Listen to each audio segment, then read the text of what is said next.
मध्य प्रदेश में विधानसभा चुनावों का काउंटडाउन शुरू हो गया है। आप किसी नुक्कड़ पर चले जाइए, चाय की दुकान पर पहुंच जाइए, चौक चौराहों पर हो या फिर बाजारों में, चर्चा सिर्फ एक ही बात की है कि इन चुनावों में क्या होने वाला है, क्योंकि हर कोई इस बात को जानने के लिए बेहद जागरूक है और ये जानना और समझना चाहता है कि इस बार मध्य प्रदेश के सियासी समीकरण क्या कह रहे हैं। इस वक्त मैं मौजूद हूँ टिमरनी विधानसभा में और देर रात का समय हो चुका है और लोग अपने घरों से अभी बाहर निकले हैं, एकजुट हैं, बैठे हैं और चर्चाएं यहाँ पर कई तरीके की चल रही हैं। भैया, कैसी चर्चाएं होती हैं आप लोगों की? आजकल तो चुनाव है तो जाहिर सी बात है चुनावों पे चर्चा ज्यादा होती होगी। क्या राजनीतिक समीकरण भी इसके समझने बहुत जरूरी हो जाते हैं। युगल बनी रहेगा हमारे साथ। सीधे सुकमा लिए चलते दर्शकों को ममता लांजीवार भी जुड़ी हुई हैं। ममता, आज बहुत बड़ा दिन सुकमा की जनता के लिए भी, क्योंकि लगातार ऐसे नक्सल प्रभावित क्षेत्रों में मतदान केंद्रों को दुरुस्त करने की कोशिश प्रशासनिक स्तर पर चल रही थी। क्या कुछ इंतजाम यहां पर है और कितने बजे से वोटिंग शुरू होनी है, विस्तार से जानकारी। बिल्कुल, देखिए, सबसे ज़्यादा अगर हम बात करें तो सबकी नज़रें जो है वो बस्तर पर फोकस है, जो पहले चरण का मतदान हो रहा है, क्योंकि ये कहा जाता है कि बस्तर की चाबी से जिसका दरवाज़ा खुलता है उसके सर पर सत्ता का ताज जो है वो शोभित होता है। इस वक्त हम सुकमा में मौजूद हैं और सुकमा के अति संवेदनशील मतदान केंद्र में आप कह सकते हैं। और यहाँ पर आप देखेंगे कि ये शहर के आसपास है, लेकिन उसके बाद भी किस तरह की जो चप्पे चप्पे पर सुरक्षा व्यवस्था जो है वो तैनात की गई है। और 3 बजे तक के यहाँ पर मतदान होगा। और कोंटा एकमात्र जो विधानसभा सीट है, यहाँ से कवासी लखमा खड़े हैं कांग्रेस से, सोयम मुका जो है वो बीजेपी से खड़े हैं और उसके साथ ही मनीष कुंजाम सीपीआई से खड़े हैं। तो आप यहाँ पर देख सकते हैं कि मतदान को लेकर किस तरह से तैयारी की गई है और बड़ी संख्या में फोर्स यहाँ पर लगाई गई है। हम लगातार फोर्स की तस्वीरें दिखा रहे हैं और कई मतदान केंद्र ऐसे हैं जहाँ जो महिला बटालियन के जो है वो उनके हवाले हैं। तो यहाँ पर आप देखिए कि तमाम जो मतदान कर्मी हैं वो आ रहे हैं और यहाँ ये मतदान केंद्र बनाया गया है और अभी पीठासीन अधिकारी जो है वो अंदर बिल्कुल नहीं जाना है। इन नोडल अफसर हमारे सामने खड़े हैं। पीठासीन अधिकारी जो है वो यहाँ पर पहुंचे हुए हैं और उन्हीं से बात कर लेते हैं। किस तरह की तैयारी है ये बताइए। तो ये यहाँ पर आप देखिए कि आपको पूरा टाइम दे देंगे। ओके, नहीं, तो ये यहाँ पर आप देखेंगे कि सिक्योरिटी जो है वो किस तरह से यहाँ पर लगाई गई है। और अभी अगर बात करें तो ऊपर से लेकर नीचे तक के, हालांकि ये शहर के बीचों बीच है, वहां पर इस तरह की स्थिति है तो आप अंदाजा लगा सकते हैं कि अति संवेदनशील जो इलाके हैं वहां पर किस तरह से है। अभी पीठासीन अधिकारी पहुंचे हैं और चूंकि ये पूरा जो इलाका है वो संवेदनशील इलाके में आता है, तो यही वजह है कि खासतौर पे जो है वो एहतियात बरता जा रहा है। तो अगर हम सुकमा जिले की बात करें तो यहाँ पर करीबन जो है 254 मतदान केंद्र बनाए गए हैं, जिसमें 40 संगवारी मतदान केंद्र बनाए गए हैं। यहाँ महिला कमांडो भी सुरक्षा में तैनात है। 71 मतदान केंद्र में सीसीटीवी लगाई गई है। और सबसे बड़ी बात यह है कि कवासी लखमा जो है वो 6ठी बार चुनाव यहाँ पर लड़ रहे हैं। सोयम मुका जो है वो नया चेहरा है और सीपीआई से मनीष कुंजाम पुराने चेहरे हैं। तो अगर हम बात करें तो त्रिकोणीय मुकाबला जो है वो यहाँ पर दिखाई दे रहा है। जी बिल्कुल, यहाँ भी तैयारी चल रही है ममता, तो और भी कुछ हमारे सहयोगी जुड़े हुए हैं हमारे साथ, क्योंकि अभी जिस तरह से वहां दिखाई दे रहा है कि बूथ पर तैयारी में सभी जुटे हुए हैं। जगदलपुर चलते हैं, श्रीनिवास नायडू हमारे सहयोगी हमारे साथ जुड़ गए। जगदलपुर में क्या स्थिति है इस वक्त? आप किस बूथ पर हैं श्रीनिवास और किस तरह की तैयारियां हैं? अभी मॉकपोल कितने बजे होगा, क्या है डिटेल्स? जी बिल्कुल, आज जो लोकतंत्र का महापर्व, इसको लेकर बस्तर के जो आदिवासी मतदाता है काफ़ी जागरूक है और काफ़ी उत्साह है। मैं इस वक्त मौजूद हूँ चित्रकूट विधानसभा के छापर भानपुरी इलाके में। मतदान का समय 8 बजे रखा गया है, लेकिन मैं जिस बूथ में हूँ, सेंटर में हूँ, यहाँ देख सकते हैं जो मतदाता हैं ये अभी से मतदान करने के लिए पहुँच चुके हैं। जो मतदाता है काफ़ी जागरूक होकर मतदान करने पहुँचे हैं। और जगदलपुर बस्तर ये 2 विधानसभा और है, यहाँ पर भी जो समय दिया गया है वो सुबह 8 बजे से शाम 5 बजे तक दिया गया है। तीनों जिलों की बात, तीनों विधानसभा की बात करें तो कुल 26 प्रत्याशी मैदान में उतरे हैं। चित्रकूट विधानसभा काफी हाई प्रोफाइल सीट है। यहाँ पर पीसीसी अध्यक्ष दीपक बैज है, उनका मुकाबला भाजपा के एक नए चेहरे विनायक गोयल के साथ हो रहा है। तो ऐसे में आज जो मतदान का जो प्रतिशत है ये तीनों विधानसभा में देखना होगा कि जो जागरूक मतदाता है कितनी बढ़ चढ़ कर अपना मतदान करते हैं और इसमें हिस्सा लेते हैं। आज रुख रहता है, किस प्रकार का रवैया रहता है, कितना वोटिंग परसेंटेज आता है, इन तमाम चीजों पर 3 दिसंबर को आने वाला फैसला भी आधारित होगा। बिल्कुल, और ये बिल्कुल आपने सही शब्द का इस्तेमाल किया कि एक बड़ी चुनौती रहेगी।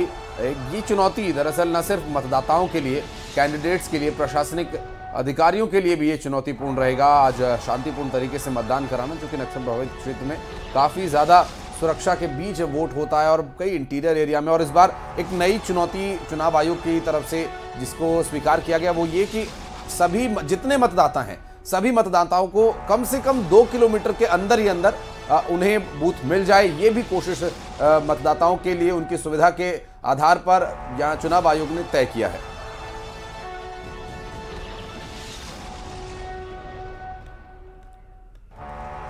और बातचीत का सिलसिला भी शुरू करेंगे। हमारे सहयोगियों का जुड़ने का सिलसिला शुरू हो गया। अभी मतदान में कुछ समय है। ममता लांजेवार और युगल तिवारी हमारे दो सहयोगी इस वक्त हमारे साथ मौजूद हैं। युगल, शुरुआत करें अगर आज के दिन की, तो अभी तैयारियां तो बीते 3 दिन से चल रही हैं। पोलिंग पार्टीज मतदान केंद्रों पर जा रही हैं, वहां बूथ पर जा रही हैं। एक नई चुनौती इस बार चुनाव आयोग ने एक्सेप्ट की, वो ये कि सभी मतदाताओं को उनके घर के पास कम से कम 2 किलोमीटर के अंदर एक बूथ दिया जाए। इंटीरियर एरिया में काफी चुनौतीपूर्ण ये रहता है। जी बिल्कुल, देखिए आशीष, हम इस वक्त मौजूद हैं एक खास बूथ पर। यह संगवारी बूथ है और प्रदेश में लगभग 200 ऐसे संगवारी बूथ बनाए गए हैं जहां पर इस तरह के जो मतदान है होंगे और इसकी पूरी जो कमान है वो महिलाओं ने संभाल रखी है। और हम सीधा की तस्वीर यहां से दिखाएंगे कि महिला जो पीठासीन अधिकारी हैं, महिला तमाम कर्मचारी हैं, वो किस तरह से यहाँ पर मतदान है वो कराएंगे। खास बात यही है कि बिल्कुल सुरक्षा के साये में पूरे प्रदेश भर में निर्वाचन का काम है वो यहाँ पर किया जा रहा है। तो ये तस्वीर मैं आपको दिखाना चाहूँगा कि आप देखिए, ये संगवारी बूथ है और पूरी तरह से ये तैयारी कर ली गई है। इस बूथ की खासियत यह है कि पूरी जो महिलाएं हैं उसकी कमान है वो संभाली गई है। पीठासीन अधिकारी हैं, उन्होंने भी पूरी तरह से कमान संभाल ली है। बताएंगे एक सबसे खास बूथ है ये सर, ये है हमारा 96 बूथ है, वेस्लिन स्कूल का बूथ है ये। और अभी हम इसके पश्चात अभी मॉक पोल स्टार्ट करने वाला है और तो हमारी पूरी तैयारी हो चुकी है उसके लिए। सर कितने बजे मॉक पोल पहले करेंगे आप? सर हम 6:15 बजे हम रेडी हो जाएंगे, 6:30 बजे हम मॉक पोल स्टार्ट कर लेंगे। बिल्कुल, देखिए 6:30 बजे आशीष मॉक पोल होगा और उसकी तमाम तैयारियां हैं वो कर ली गई है। अगर हम बात करें, लगभग 80,000 से अधिक सुरक्षा बल के जवान हैं वो तैनात किए गए हैं और ये पूरी पुख्ता सुरक्षा इंतजाम के साथ यहाँ पर जो पोलिंग का काम है वो किया जाएगा। तो ये कहा जा सकता है कि 25 महिला प्रत्याशी भी मैदान पर हैं। तो सबकी अपनी तैयारी है, सबके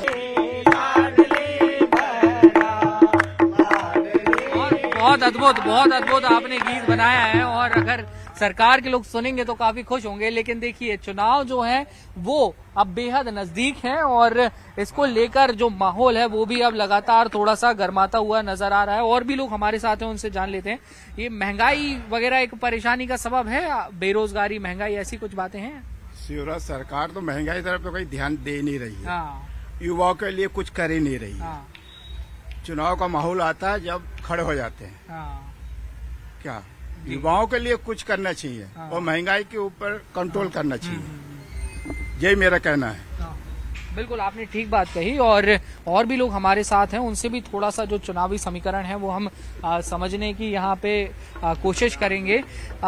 चुनाव जब होते हैं तो हमें इस बात का ध्यान रखना चाहिए कि हम किसी दल विशेष को चुने या बेहतर कैंडिडेट को चुने जो हमें लग रहा है कि इसका ट्रैक रिकॉर्ड अच्छा है, इसके ऊपर क्रिमिनल केसेस नहीं है। उम्मीदवार चॉइस हो या पार्टी चॉइस हो? देखिए, अब चूंकि अपन अभी टिमरनी विधानसभा में है तो हमारे लिए, अगर अपन स्टेट की बात करें, नहीं मध्य प्रदेश की अगर बात करेंगे तो विचारधारा भी मायने रखती है और सिंबल भी मायने रखता है हमारे लिए। तो और चूंकि विचारधारा इसलिए मायने रखती है कि आप भारतीय जनता पार्टी का काम देख लो और कांग्रेस पार्टी का काम देख लो। मैं पुरानी बात करूं तो चूंकि मैं ग्रामीण क्षेत्र से आता हूं, ग्रामीण भारत को कीचड़ में से निकालने का अगर काम किसी ने किया है तो भारतीय जनता पार्टी ने किया है। इसीलिए मैं भारतीय जनता पार्टी को चुनूंगा। किसानों को कर्ज के गड्ढे से अगर बाहर निकालने का काम किया है तो अटल जी की प्रधानमंत्री फसल बीमा और किसान क्रेडिट कार्ड योजना ने किया है। अगर उज्ज्वला योजना के माध्यम से अगर बहनों को चूल्हे से मुक्ति दिलाने का काम किया है तो भारतीय जनता पार्टी की सरकार ने किया है। अगर बहनों को सम्मान दिलाने का काम किया है तो भारतीय जनता पार्टी की सरकार ने लाडली बहना योजना के माध्यम से किया है। अभी आप मान के चलिए 64 लाख बहनों को लखपति बनाने का काम किया है लाडली लक्ष्मी योजना के माध्यम से, और 529 करोड़ रुपए लगभग मेरे को जहां तक पता है पूरे प्रदेश में मुख्यमंत्री कन्यादान योजना के माध्यम से भारतीय जनता पार्टी की सरकार ने। आपका एक ये अपना मत है, और भी जो लोग हैं हमारे साथ इस वक्त मौजूद हैं उनसे भी हम बात कर लेंगे। सोशल मीडिया का कितना इम्पैक्ट आप चुनावों में देखते हैं? सोशल मीडिया के जरिए नेता कितना पहुंच पा रहे हैं लोगों तक? सोशल मीडिया आज के समय पे समाज में भी और नेतागिरी में भी बहुत महत्वपूर्ण भूमिका निभा रहा है, और अन्य क्षेत्रों में भी बहुत महत्वपूर्ण भूमिका निभा रहा है। पर लेकिन सोशल मीडिया ही पूरी सत्यता नहीं है उसकी। बहुत सारे नेता ऐसे हैं जो जमीनी स्तर पर काम कर रहे हैं, और आज 2000 के दशक से पहले जब जिन नेताओं ने बिना सोशल मीडिया के काम किया उनने बहुत अच्छा जनता के बीच प्रभाव छोड़ा है। और आज भी बहुत सारे नेता हैं जो बिना सोशल मीडिया के भी जनता के बीच बहुत अच्छे पहुंच रहे हैं, बहुत अच्छे तरीके से मुद्दे उठा रहे हैं, और जनता की जो जमीनी स्तर पर काम कर रहे हैं उन सच्चाइयों को भी वो बिना सोशल मीडिया के पहुंचा रहे हैं। सोशल मीडिया इम्पैक्ट तो रखता है, और पब्लिक के लिए भी सोशल मीडिया एक टूल है कि अगर कहीं कुछ गड़बड़ हो रही है तो पब्लिक भी उस पर दनादन पोस्ट कर देती है और बता देती है कि यार यहाँ ये गड़बड़ है, और उस पर हम देखते हैं कि कई बार फिर संज्ञान भी लिया जाता है। आजकल जो युग है सोशल मीडिया से ही चल रहा है। आजकल कोई नेता जो भी काम करेगा सबसे पहले सोशल मीडिया पे डालेगा, बाद में लोगों को बताएगा कि मैंने मतलब ये करा। कोई भी योजना आती है आज हमें घर बैठे सोशल मीडिया से ही पता चलती है। कल को जो भी नेताजी काम करेंगे सोशल मीडिया के द्वारा ही हमें सब पता चलेगा। तो सोशल मीडिया का इम्पैक्ट पड़ता है, बिल्कुल पड़ता है सोशल मीडिया का इम्पैक्ट। और सोशल मीडिया आप लोगों के लिए भी टूल है, और खासतौर पर कहा जाता है कि युवा तो उसका बहुत इस्तेमाल करते हैं। तो कहीं गंदगी पड़ी है, फोटो खींच के डाल दी तो बड़ी मुसीबत बन जाती है। फिर होती है वो तो, और होना भी चाहिए। जैसे अभी रेलवे में ट्रेवल करते हैं अपन, तो जैसे ही आप ट्विटर पे टैग करोगे यहाँ बेडशीट नहीं है, बेड रोल नहीं है, क्लीनिंग नहीं है, तो तुरंत होती है सफाई। ये भी देखना पड़ेगा। ये पहले भी था ट्विटर, पहले भी था सोशल मीडिया। ऐसा नहीं है कि ये अभी 4-5 वर्षों में ही आया है, पर मोदी जी के आने के बाद ये और अच्छे से यूज हो रहा है। इसका तुरंत सारी चीजों का रिप्लाई मिलता है। साफ सफाई हो या कोई भी समस्या हो आपको, वो उसका तुरंत समाधान होता है। हाँ। तो देखिए ये कहना है हमारे साथ जो जागरूक लोग बैठे हैं। जी आप कुछ कह रहे थे? सोशल मीडिया समाज का आईना है और ये एक महत्वपूर्ण चीज है। तो देखिए सोशल मीडिया का भी इम्पैक्ट होगा। यहाँ के जो युवा हैं वो चाहते हैं कि उनका पार्टिसिपेशन भी इलेक्शंस में बढ़े। पार्टी सिर्फ युवा ना कहें, उनको मौका भी दे, महिलाओं का पार्टिसिपेशन भी बढ़े। खूबसूरत भजन भी हमने आपको सुनाया। और अब हम मौजूद हैं टिमरनी विधानसभा में, तो यहाँ की संस्कृति से आपका परिचय ना हो ऐसा कैसे हो सकता है? यहाँ जो संस्कृति है, जो लोक कला है, वो पूरे देश में जानी जाती है, देश में मशहूर है। और यहाँ पर जो गणगौर का उत्सव मनाया जाता है उसे देखने के लिए तो लोग दूर दूर से यहाँ पे आते हैं। हमारे साथ जो कलाकार हैं, तो चलिए सियासी सफर के साथ थोड़े से सांस्कृतिक सफर पर और लोक गीतों के सफर पर भी आपको लिए चलते हैं। सर मैं आपसे ये चाहता हूँ कि आप हमारे दर्शकों के लिए गणगौर से गीत या आपकी लोक संस्कृति से कोई गीत जरूर सुनाएं। मैं एक गणगौर का गीत बिल्कुल सभी को सुनाता हूँ। हो सरस बन में,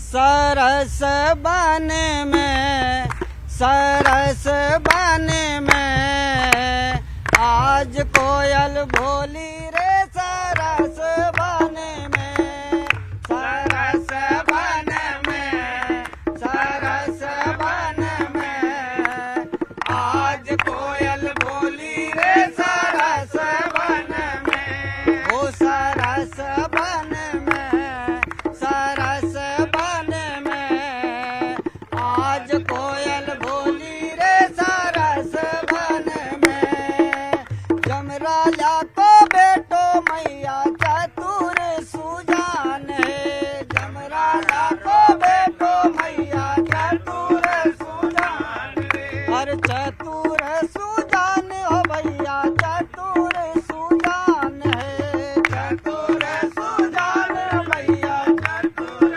सुजान, हासी गौड़ा के बेलद लैना आयो रे, आज कोयल बोली रे सरस बन में, सरस बन में, सरस बन में, आज कोयल बोली रे सरस बन में, सरस बन में,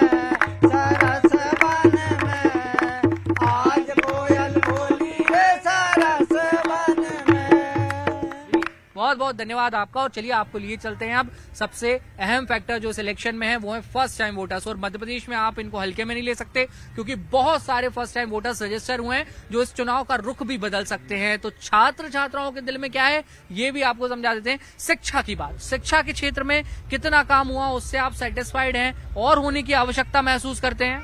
शिक्षा के क्षेत्र में काम अच्छा हुआ है और पिछली सरकारों ने भी काम अच्छा किया है और ये सरकार ने भी बहुत अच्छा काम किया है। हाँ। और आने वाले समय में जो भी सरकार आएगी वो उसको बहुत अच्छा काम करना चाहिए। हालांकि अभी की सरकार को थोड़ा सा और सुधार करके काम तो बहुत अच्छा किया अभी की सरकार ने, शिक्षा क्षेत्र में तारीफ करने के लिए, और आने वाले समय में और अच्छा काम करना चाहिए। शिक्षा के क्षेत्र में और बेहतरी की जरूरत है। चलिए एक सवाल मैं आपसे जरूर पूछूंगा, इलेक्शन का माहौल कैसा दिख रहा है प्रदेश में? टाइट है मामला, कुछ भी कहना मुश्किल है या कुछ और समीकरण नजर आ रहे हैं? नॉर्मली है, मतलब इतना टाइट तो नहीं है। लेकिन हाँ, मैं सभी से ये आग्रह करूंगा कि वोट सभी को देना चाहिए, मतदान का उपयोग करना चाहिए सभी लोगों को। चलिए ठीक है, आप सभी का बहुत बहुत धन्यवाद। तो ये थी हमारी खास पेशकश नुक्कड़ न्यूज 18 मध्य प्रदेश छत्तीसगढ़, जो इस प्रदेश का नंबर 1 और सबसे लोकप्रिय चैनल है।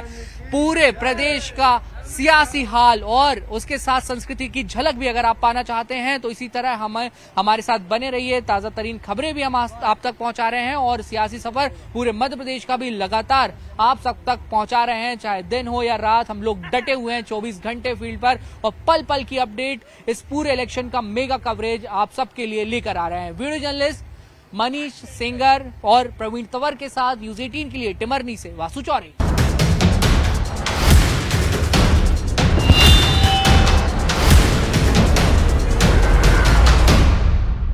लेकिन